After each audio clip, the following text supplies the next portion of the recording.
영화 같은 거를 혹시 보면, 특별히 공포 영화를 우리가 보잖아요. 그러면 보통 주인공 일행들이 대부분 하지 말라는 거, 가지 말라는 데에 꼭 들어가가지고 다 죽게 되는 그런 이야기를 우리가 많이 볼 수 있어요. 막 이런 으스스한 이런 폐가 같은데 마을 사람들이 이렇게 얘기해요. 거기 들어가지 마. 거기 들어가면 귀신 나와. 죽어. 뭐 이래요. 근데 말 안 듣고 꼭 들어가요. 들어가다가 이제 주인공 한두 명 살아남고 뭐 다 죽게 되는 뭐 그런 영화가 많이 나오게 되는데, 이런 이야기는 특이하거나 특별한 이야기가 아닐 것입니다. 너무 많이 봐가지고 오히려 흔한 이야기가 되어버렸다는 것이에요. 왜 이 사람들은 들어가지 말라는데 굳이 들어가가지고 죽고 그럴까? 왜 그러는 걸까요? 입장을 바꿔서 생각을 해보면 아마 이런 생각을 하고 있을 것 같아요. 호기심 때문에 와 저기 진짜 궁금하다, 가보고 싶다, 뭐 이런 마음으로 출발을 하는데, 이 마음을 받쳐주는 하나의 생각이 있다면 에이 세상에 귀신이 어딨어? 이런 생각을 하니까 가지 말라 해도 들어가게 되는데요. 우리는 종종 하나님 앞에서도 이런 생각을 하게 됩니다. 이렇게 되면 근데 우리랑 하나님 앞에서 문제가 생길 위험이 있다는 거예요. 하나님이 너 이거 하지 마 라고 했을 때 에이 하나님 뭐 이거 조금 한다고 뭐가 달라져요? 하나님 이거 아무도 안 봐요. 아무도 몰라요. 저밖에 몰라요. 이런 생각으로 우리가 그냥 내 마음대로 하고 싶은 대로 하는 것들, 이런 것들은 우리가 죄에 대한 죄책감을 잊게 만든다는 것입니다. 지난주 말씀에 이제 가나안에 쳐들어가야 되는데 하나님께서 말씀하신 그 거룩함 그리고 정결함을 위해서 전쟁을 하는 것이 아니라 하나님의 말씀에 순종을 하는 그 여호수아와 이스라엘의 그 백성들의 모습들을 봤습니다. 우리의 상식과 생각으로는요, 전쟁 전에 할례를 하는 것이 위험할 수도 있고 진짜 좋은 찬스에 전쟁을 하지 않고 대기하고 있는 게 좋은 방법은 아니다, 우린 이렇게 생각할 수 있지만, 이스라엘 백성들은요 자기 생각대로 그렇게 하지 않았고 하나님의 말씀에 순종한 그 결과로 여리고성, 아이성 이런 성들을 이제 차례로 무너뜨리면서 이제 가나안의 중심으로 점점 들어가고 있는 상황이면서 이제 오늘의 본문이 이어지고 있습니다. 30절 말씀 우리 한번 읽어볼까요? 시작. 그때에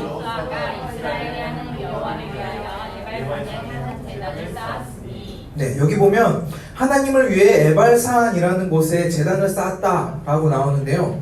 왜 오늘 또 이 사람들은 전쟁 중에 지금 정복을 하고 있는 도중에 제단을 쌓고 있을까요? 그 답은 바로 뒷절에 나옵니다. 31절 우리 한번 읽어볼게요. 시작. 이는 여호와의 종 모세가 이스라엘 자손에게 명령한 것과 모세의 율법책에 기록된 대로 쇠 연장으로 다듬지 아니한 새 돌로 만든 제단이라. 여호와께 화목제물을 그 위에 드렸습니다.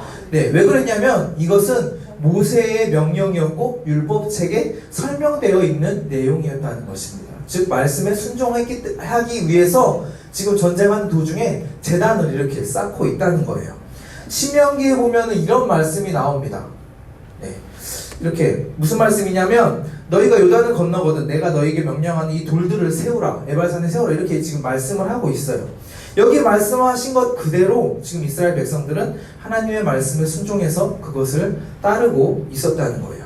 특별히 우리 6절에 보면은 노란색으로 제가 했는데 다듬지 않은 돌이라는 말이 나오는데, 당시에 뭐 돌을 다듬는 거, 깎고 부수고 뭔가 이렇게 조각하는 것은 대부분 그 우상을 만드는 행위를 상징을 했습니다. 그런데 하나님께서는 그런 거 필요 없고 그냥 하나님이 만드신 모습 그대로 그냥 돌 있는 거 그냥 그것 갖다가 제단을 쌓아서 하나님 앞에 예배해라 라고 지금 말씀하고 있는 거예요. 이거는 지금 무슨 말이냐면 깎은 돌을 가지고 만든 우상으로 예배하던 그 가나안 땅이 이제 이스라엘 민족들이 들어가면서 하나님께 예배하는 가나안 땅으로 바뀌게 된다라는 것을 이제 의미적으로 나타내고 있는데, 여기서 이 사건 중에 우리 상식은 또 다른 것을 이야기합니다. 아니 하나님, 깎은 돌 가지고 우상 안 만들면 되잖아요. 돌 예쁘게 깎아가지고 우리가 하나님께 예배할 멋진 제단 만들면 되지 않겠습니까? 무슨 돌 깎는다고 우상 만든다고 그러면 조금 하나님 오버하시는 거 아니에요? 이런 생각 우리가 삶 가운데서 들 수 있다는 거예요. 제가 여러분들이 어떻게 생각할지 좀 궁금한 게 있는데, 여러분들 주일날 예배 빠지고 놀러 가면 죄예요, 죄 아니에요? 대답하지 못하는 예. 자, 아마 각자의 생각이 다 있을 거예요. 자, 1번 만약에 죄라고 해봅시다. 죄라 그러면은, 자, 죄 있으면 천국 가요, 못 가요? 못 가요. 네, 못 가죠. 그러면 주일날 예배 빠지고 놀러 가면 천국 가요, 못 가요? 네, 여러분들이 잘 아는 3단 논법, A가 B이고 B가 C이면 A가 C가 되는 이런 답이 나와요. 교회 한 번이라도 빠지면 천국 못 가요. 이런 답이 나온다는 거예요. 교회 갔을 때는 교회가 자. 빠지면 다른 네. 길들어서 빠지지 말고 꼭 가려고 했어요. 그런데 자, 그러면 2번 죄가 아니라고 해볼게요. 죄가 아니라고 하면 교회 안 나와도 죄가 아니니까 교회 그냥 안 다녀도 될까요? 아니요.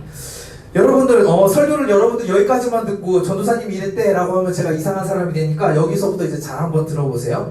사실 제가 조금 억지스러운 질문을 하긴 했는데 정확하게 맞다 아니다 라고 이야기하기는 없지만 1번이든 2번이든 여러분들 뭔가 선택하기에 좀 꺼려지는 그런 찝찝함, 교회를 좀 다녀본 친구들은 우리가 눈치가 있잖아요. 그러니까 뭔가 선택하기 되게 애매하다라는 것을 아마 느꼈을 거예요.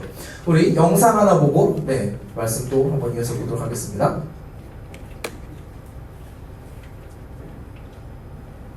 이거 넘어갔어. 자,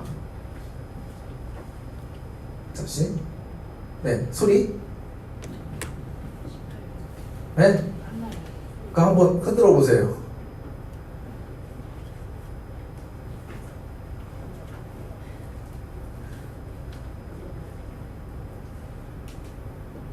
안 나와. 혹시 바탕화면에 영상 있는데 그걸로 들어주실 수 있어요?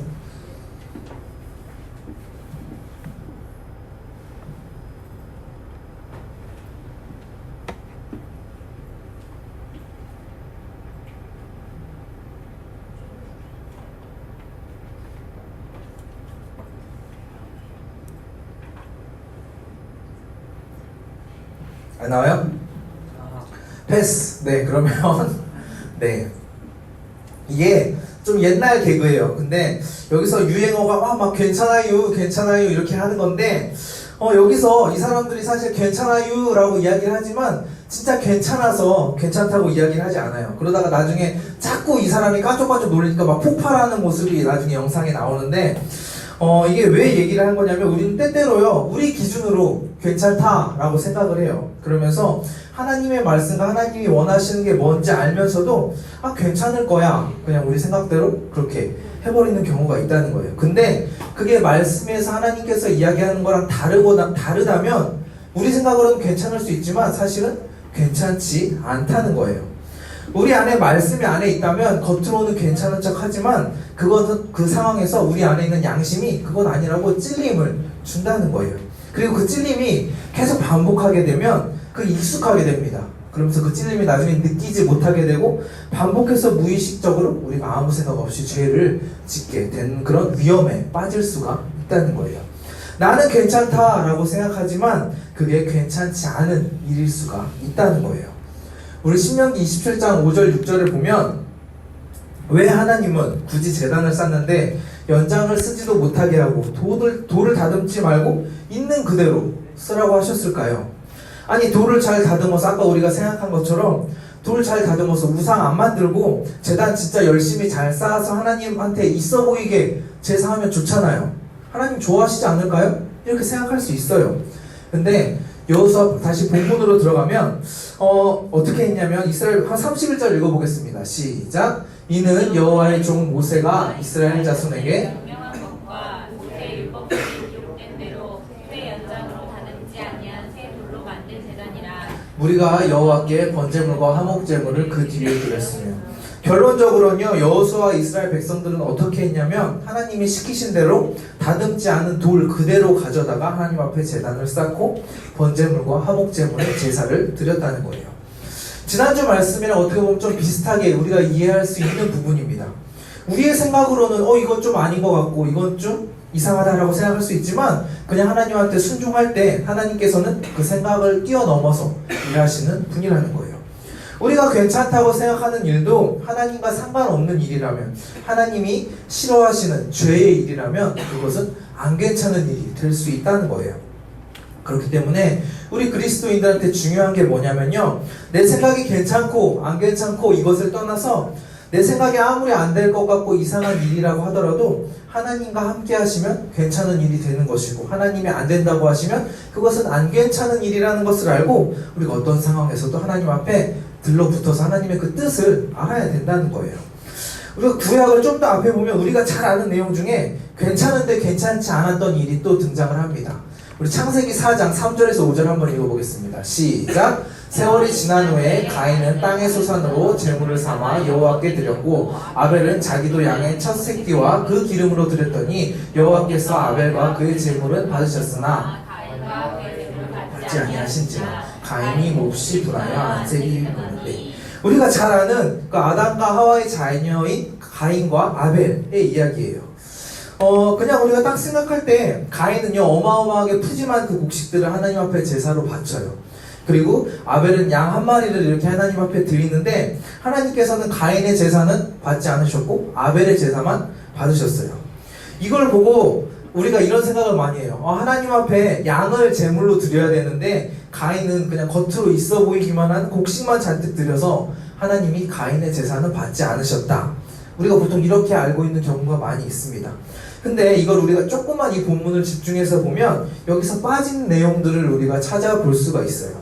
자, 가인은요 열심히 땅에 그 곡식을 추수하기 위해서 일했습니다. 근데 아벨은 우리가 이렇게 생각하죠. 대충 그냥 양이나 치면서 편하게 놀거나 뭐 다윗처럼 양 대충 풀어놓고 이렇게 하프나 띵까띵까 치면서 제사할 때 되니까 하나님 앞에 어린 양 하나 딱 드린 것처럼 우리가 이렇게 생각하는 경우가 있는데, 사실 양을 키우는 일은요 쉬운 일이 아니에요. 생명을 돌보는 일이기 때문에 대충 하면은 뭐 사자나 늑대가 뭐 잡아먹을 수도 있고요, 병 걸려서 죽을 수도 있고요, 지금처럼 뭐 병원이나 약이 있는 것도 아니기 때문에 뭐 새끼를 낳을 때가 되면 엄청 지극정성으로 그 동물을 돌봐야겠는데, 어쨌든 제가 얘기하고 싶은 건 뭐냐면 아벨도 가인처럼 나름 열심히 일해서 얻은 수확물을 하나님 앞에 바친 거라는 거예요.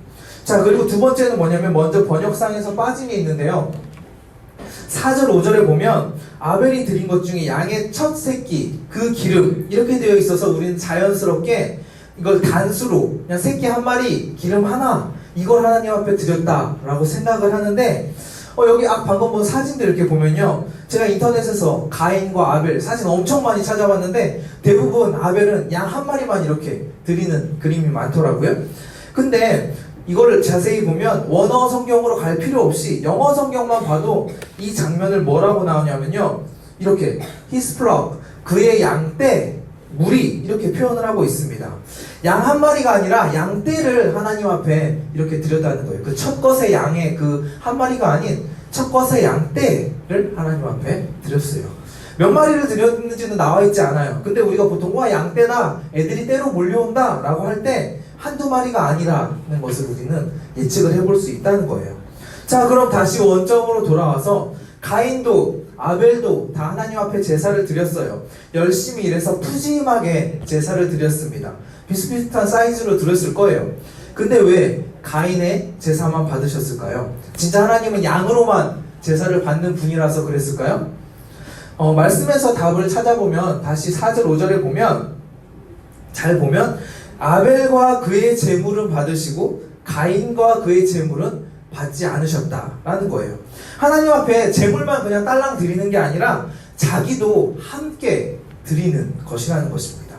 그럼 우리가 하나님 앞에 드려질 때 막 죄로 더럽혀지고 내 마음대로 막 살고 이런 상태에서 하나님 앞에 드려지는 거랑 내가 하나님 앞에 말씀대로 살아가기 위해서 노력하고 정결하고 거룩한 삶을 살기 위해서 노력한 상태에서 하나님 앞에 드리는 거는 다를 수밖에 없다는 거예요. 자, 그럼 가인은 어떻게 살아왔을까요? 성경에서는 자세히 나와 있지는 않지만 성경을 우리가 많이 보다 보면은 사람들 보면 이름대로 니값하는 경우가 많이 있어요. 가인의 이름의 뜻이 뭐냐면요, 소유하다, 얻다 이런 뜻이 있습니다. 제 생각이지만 가인은 아마요 자기의 것을 소유하기 위해서, 얻기 위해서 열심히 살아갔을 것입니다.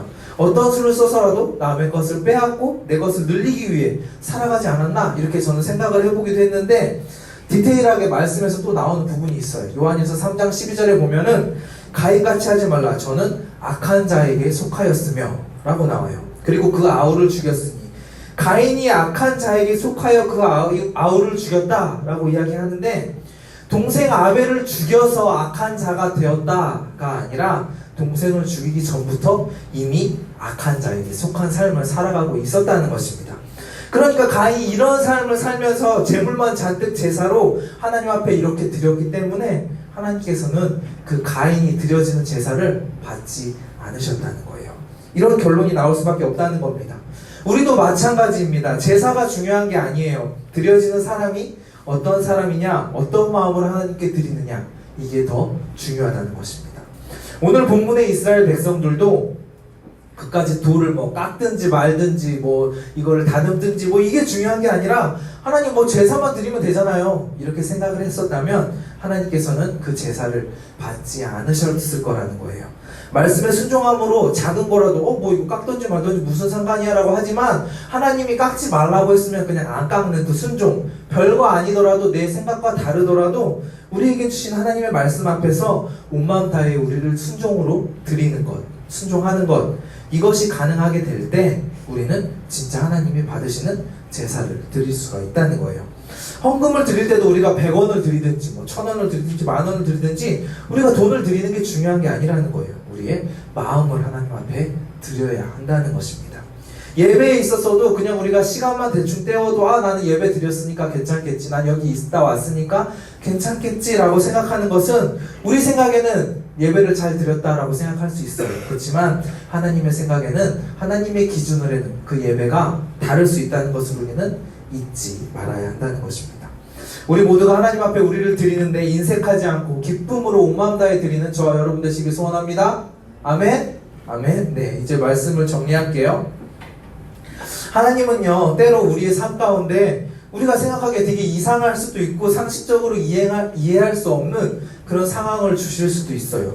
제사를 드리는데 뭐 돌을 깎든지 말든지 아무 생각이 없고 의미 없다라고 생각할 수 있지만, 그것이 우리가 우상에게 돌이켜서 하나님만 바라보겠다라고 고백하는 것을 상징하는 행위라면, 하나님이 원하시는 것이 그것이라면 우리는 우리의 생각이 어떻든지 순종할 수 있어야 한다는 것입니다.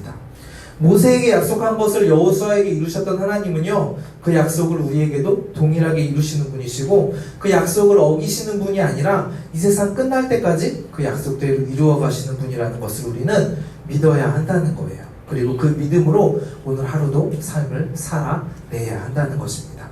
우리 기준으로 그냥 괜찮고 안 괜찮고 되고 안 되고를 정하는 것이 아니라 하나님께 맡겨드리면 하나님이 책임지신다는 것, 이 약속을, 하나님을 붙들고 살아가시는 저와 여러분 되시길 소원합니다. 아멘. 네, 찬양팀 준비해 주시고요.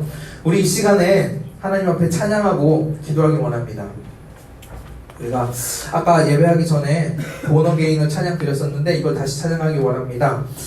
하나님께서 우리가 지어주신 그대로 우리가 하나님 앞에 순종하고 말씀대로 살아가는 삶, 우리가 내 마음대로 살아가는 삶이 아니라 지금이라도 결단해서 하나님 앞에 돌아가는 삶, 다시 살아가는 삶을 살기를 우리가 소원하면서 하나님 앞에 다시 찬양하도록 하겠습니다.